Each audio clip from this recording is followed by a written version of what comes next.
Hi friends, என்னுடைய viewers அனைவருக்கும் அன்பான வணக்கம். Welcome to Abhi relax time. என்னோடய வீடியோவை தொடர்ந்து பார்த்துட்ருக்கவங்களுக்கு தெரிஞ்சிருக்கும், அம்மா காசிக்கு போயிருக்காங்க அப்படின்னு சொல்லி. நான் தஞ்சாவூர் ஸ்டேஷனில் தான் போய் ஏற்றிட்டு வந்தேன். அதை நான் வீடியோவாகவே போட்டிருக்கேன். இப்போ அம்மா காசி பயணம்லாம் முடிச்சுட்டு திரும்பி ஊருக்கு வந்துட்டாங்க. சரி, நானும் பாப்பாவும் கிளம்பி போயிட்டு ஆசீர்வாதம் வாங்கிட்டு வந்துடலாம்னு சொல்லிட்டு நாங்கள்லாம் கிளம்பிட்டோம். நைட்டே பஸ்ஸில் கிளம்பியாச்சு. அவங்களுக்கு ஒரு சாரீ எடுத்திருந்தேன், அதை தான் இப்போ நான் காமிச்சேன் அவங்களுக்கு. மறுநாள் காலையில் அம்மா வீட்டுக்கு வந்தாச்சு. அங்கே போயிட்டு டீ போடவும் அங்கேயும் என்னம்மா டியூட்டி மாற்ற மாட்டிங்களான்னு சொல்லி பொண்ணுலாம் கிண்டல் அடித்தாங்க. எங்கே போனாலும் அம்மாவுக்கும் நம்ம தானங்க செய்யணும், அவங்க முடியாதவங்க, வயசானவங்க. சரி, நம்மளே செஞ்சிடலாம்னு சொல்லிட்டு அம்மா வீட்டுக்கு போனாலும் நானே தான் செய்வேன். அப்புறம் ஊர்லேருந்து கொஞ்சம் திங்ஸ்லாம் வாங்கியிருந்தாங்க, எல்லாருக்கும் வச்சு கொடுக்கணும்னு சொல்லிட்டு. அதெல்லாம் எடுத்து காமிச்சாங்க, எல்லாம் பார்த்துட்ருந்தோம். பார்த்துட்டு எல்லாருக்கும் தனித்தனியாக பேக் போட்டு வைக்க சொன்னாங்க. அதனால் எல்லாம் பிரித்து எல்லாம் வெரிஃபை பண்ணி அவங்களுக்கு தனியாக போட்டு பேக் பண்ணி வச்சாச்சு. காசிக்கு போயிட்டு வந்தவங்கள போயிட்டு எல்லோரும் ஆசீர்வாதம் வாங்குவாங்களாமா.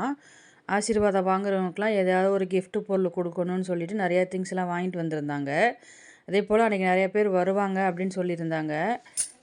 சரி, நம்ம வேலையெல்லாம் முடித்து வச்சிடலாம் சொல்லிவிட்டு நாங்கள் எங்கள் வேலையெல்லாம் கரெக்டாக முடித்து வச்சிட்டோம். இதுதான் காசி பானையாமா. முன்னாடி கலசம் மாதிரி கொடுத்துருப்பாங்க. எங்கள் பெரியம்மா ரொம்ப வருஷத்துக்கு முன்னாடி போயிருந்தாங்க, அவங்க கொண்டு வந்து கொடுத்தாங்க. ஆனால் இப்போது இப்படி கொடுத்துருக்காங்க. இப்போ அவங்களே மாற்றிட்டாங்க போல். ரொம்ப நாளைக்கு அப்புறம் எங்கள் அம்மா வீட்டுக்கு பசங்களெல்லாம் கூட்டிகிட்டு போனதால அவங்களாம் ரொம்ப ஹாப்பி. என் தங்கச்சி பசங்கள்லாம் வந்தாங்க. எல்லாருமே ரொம்ப ஜாலியாக இருந்தாங்க. காசி பயணம் முடித்தவங்களுக்கு நம்ம ஏதாவது கிஃப்ட்டு கொடுக்கணுமாமா. அதனால் தங்கச்சி வீட்டிலேருந்து அம்மாவுக்கு சால்வை போத்துனாங்க. அவங்க ஃபேமிலியோட ஆசீர்வாதம் வாங்கிக்கிட்டாங்க. அத்தை, மாமா, தங்கச்சி பசங்க எல்லோரும். தங்கச்சி கொஞ்சம் லேட்டாக வரேன்னு சொல்லியிருந்தா, கொஞ்சம் ஒர்க் இருந்தது, முடிச்சுட்டு வரேன்னு சொல்லியிருந்தா. நான் சாரீ எடுத்துகிட்டு வந்திருந்தேன் அம்மாவுக்கு. நான் என்னோடய சாரியை வச்சு கொடுத்துட்டு ஆசீர்வாதம் வாங்கிக்கிட்டேன். நம்ம நேரடியாக பார்க்குற தெய்வம் அம்மா மட்டும்தாங்க வாழ்கிற தெய்வம். அதனால் எனக்கு எங்கள் அம்மா ரொம்ப இம்பார்ட்டன்ட் எப்போதுமே நான் நினப்பேன். பசங்களை கூட்டிகிட்டு போய் ஆசீர்வாதம் வாங்கினதில் எனக்கே ரொம்ப சந்தோஷம். அவங்களோட ஆசீர்வாதம் மட்டும்தான் நமக்கு நேரடியாகவே கிடைக்கும். அதனால் பசங்களையும் கூட்டிகிட்டு போகணும் அப்படின்னு சொல்லிட்டு தான் பசங்களையும் நான் கூட்டிகிட்டு போயிருந்தேன். அவங்களுக்கு ரொம்ப நாள் கழித்து எல்லாரையும் மீட் பண்ணுறதுல ரொம்ப சந்தோஷம் அவங்களுக்கெல்லாம். அம்மாவுக்குமே ரொம்ப சந்தோஷம். ஏன்னா நான் வரேன்னு நான் சொல்லவே இல்லை. நானாக சஸ்பென்ஸாக தான் பசங்களெல்லாம் கூட்டிகிட்டு போயிருந்தேன். அவங்க பசங்களெல்லாம் பார்த்தோன்னே ரொம்ப சந்தோஷமாயிட்டாங்க. நமக்கு நாளைக்கு என்ன நடக்கும்னு தெரியாதுங்க. அதனால் இருக்கிற இந்த டைமை நம்ம என்ஜாய் பண்ணிக்கோன்னு சொல்லிவிட்டு அந்த செகண்டில் எடுத்த முடிவு தான் இது. நான் பாப்பாவெல்லாம் கூட்டிகிட்டு போனது. அடுத்தது என் சிஸ்டர் ஆசீர்வாதம் வாங்கிக்கிட்டாங்க.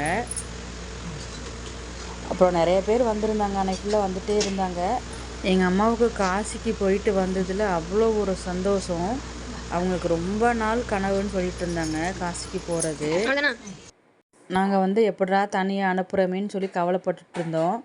அப்புறம் பார்த்தா ஒரு டீமே சேர்ந்துருச்சு, நல்லபடியாக போயிட்டு வந்துட்டாங்க. எங்களுக்கு கிஃப்டெல்லாம் அவங்க வாங்கிட்டு வந்த கிஃப்டெல்லாம் எனக்கு என் தங்கச்சிக்கெல்லாம் வச்சு கொடுத்துருந்தாங்க. இந்த கிஃப்ட்டில் என்ன இருக்குதுன்னு வாங்க பார்க்கலாம்.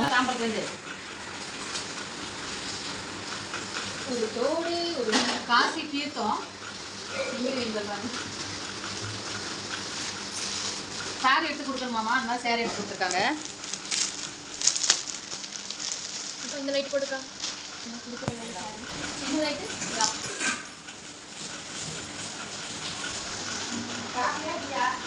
எதையா போடு. பங்கு போயிடுச்சு.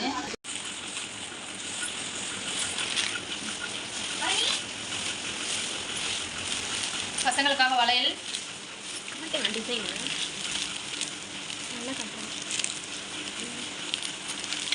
இதான் ரொம்ப ஸ்பெஷல்.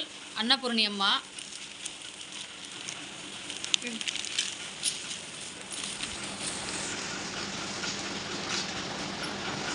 தீர்த்த குடம். தீர்த்தத்தை இப்போ இந்த மாதிரி கொடுக்க ஆரம்பிச்சிட்டாங்க. முன்னாடி கலசம் மாதிரி கொடுப்பாங்க, இப்போ இப்படி கொடுத்துருக்காங்க போல். இப்படி வச்சு இப்படியே வைக்கிறதாம்மா. உங்களுக்காக வளையல் மணி. இது எனக்கு.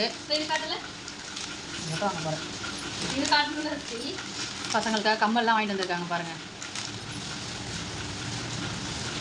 மணி, ஜிமிக்கி. அது ஒன்று காமிக்கிறாங்க. தெரியுதா ஜிமிக்கில்? மஞ்சள் குங்குமம்.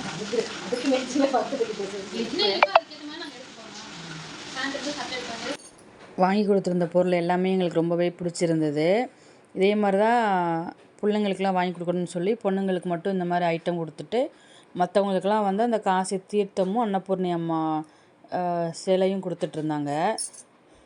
பசங்களுக்கெல்லாம் ரொம்ப ஹாப்பி, அம்மாச்சிக்கு இப்படியெல்லாம் வாங்க தெரியுமாம்மா அப்படின்னு சொல்லிட்டு. எங்கள் அம்மா வாங்கிட்டு வந்ததுலேயே எனக்கு இந்த கம்மல் வந்து ரொம்ப ஸ்பெஷலாக இருந்துச்சு. ரொம்ப பிடிச்சிருந்தது. உடனே போடணும்னு தோணுச்சு. நான் உடனே தோட்டை கழட்டி மாட்டிட்டு இது போடவும் எங்கள் அம்மாவுக்கு அவ்வளோ சந்தோஷமாயிடுச்சு. வாங்கிட்டு வந்த உடனே புள்ள போட்டுருச்சு அப்படின்னு சொல்லிட்டு. காசா பணமாங்க அடுத்தவங்கள சந்தோஷமாக நம்ம வச்சுக்கிறதுக்கு. நம்மளால் முடிஞ்ச வரைக்கும் அடுத்தவங்கள வந்து ஹாப்பியாக வச்சுருக்க வேண்டியது தான். உங்களுக்கு எத்தனை பேருக்கு இந்த கம்மல் பிடிச்சிருக்கு, லைக் பண்ணுறீங்கிறத கமெண்டில் போடுங்க. எனக்கு ரொம்ப பிடிச்சிருந்தது கம்மல். பசங்களாம் ரொம்ப நல்லா இருக்குமா, உங்களுக்கு ரொம்ப அழகாக இருக்குது, ட்ரெஸ்ஸுக்கு மேட்சாக அமைஞ்சிருச்சு அப்படின்னாங்க.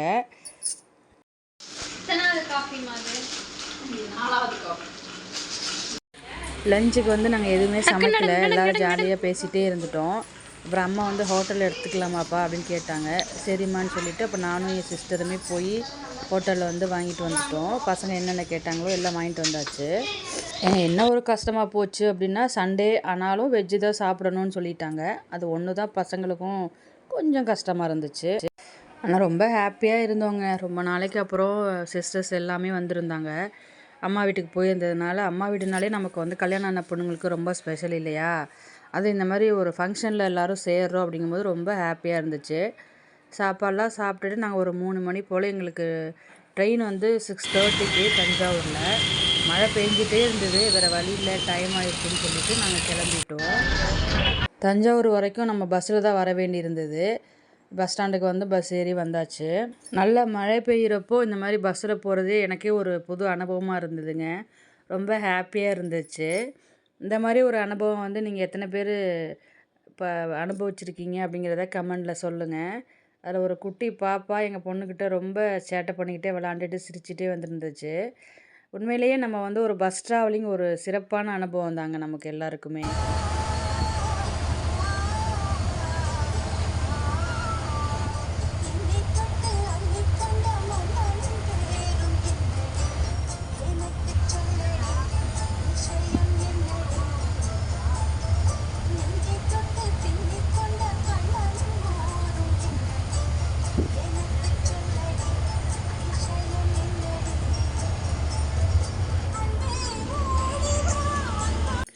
ஈவினிங் டைமு நல்லா மழை பெஞ்சிட்ருக்குது. அதில் ஒரு மியூசிக்கு, அதுவும் ஸ்வர்ணலதாவோட மயக்கிற குரல் ரொம்ப அருமையான அனுபவமாக இருந்தது அந்த பஸ் டைம் எனக்கு. பஸ்ஸில் வரும்போது நாங்கள் வந்து ரயில்வே ஸ்டேஷன் வந்தாச்சு. கரெக்ட் டைமுக்கு வந்துட்டோம். இன்னும் மழை விடவே இல்லை. உள்ளே கொஞ்சம் நேரம் வெயிட் பண்ணிகிட்டு இருந்தோம். அங்கேயே ஸ்டேஷனுக்குள்ளேயே வந்து தஞ்சாவூர் பொம்மையெல்லாம் ஸ்டால் மாதிரி போட்டிருந்தாங்க. சரி வாங்கலாம்னு சொல்லி கிட்டே போய் பார்த்தா ரேட்டு ரொம்ப ஜாஸ்தியாக சொல்லியிருந்தாங்க. இன்னும் நம்ம ஊர் கலாச்சாரத்தை இருக்கிறதுக்கு பாதியில் இருந்து வாங்குற மாதிரி ரேட் சொன்னாங்க. எனக்கு அவ்வளோவா பிடிக்கலை. சரி நான் வந்து வந்துட்டேன். அப்புறம் பார்சல் வாங்கியாச்சு. நைட்டுக்கு எங்கேயும் போய் சாப்பிட முடியாதுன்னு சொல்லிட்டு பார்சல் வாங்கிட்டு நாங்கள் ஸ்டேஷனில் வந்து ஏறியாச்சு. எந்த பிளாட்ஃபார்ம் கரெக்ட் டைமுக்கு ட்ரெயின் வந்தாச்சு. சரி நாங்கள் வீட்டுக்கு வந்தாச்சு நல்லபடியாக. இந்த வீடியோ பார்க்குற உங்கள் அனைவருக்கும் என்னுடைய நன்றியை தெரிவிச்சுக்கிறேன். தேங்க்யூ ஃபார் வாட்சிங்.